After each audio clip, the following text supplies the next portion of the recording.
बोला बोला शंकर भगवान की।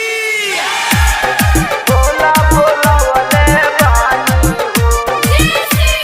Mix by Mahakal recording studio Pandai Chowk Narkatiaganj.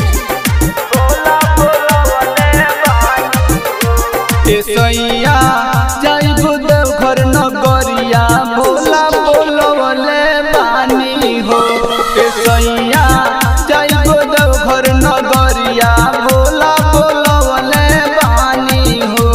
Bhola ji बोलवले बानी हो कि भोला बोलवले बानी हो कि जल्दी हो जाई तो अरिया भोला बोलवले बानी हो। सैया जाइबो देवघर नगरिया बोला बोलवले बानी हो। बोला बोला वाले बानी प्रेम से बोलिए बाबा नीलकंठ की सैया जाइबो देवघर नगरिया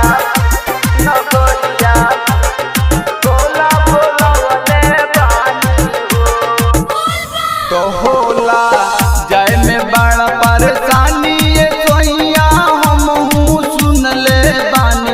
ए राजा हमहू सुन ले बानी।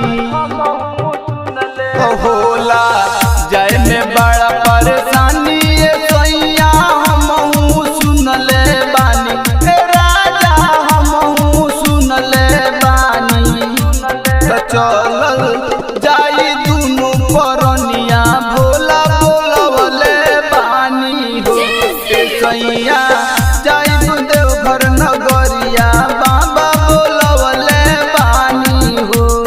बाबा बोला वाले बानी बोला शंकर भगवान की। Mix by Mahakal recording studio Pandai Chowk Narkatiaganj. बोला बोला वाले बानी तो के चंचल देव घर जोई है राजन ढेला जलवा चढ़ई है कि राजन ढेला जलवा चढ़ई है।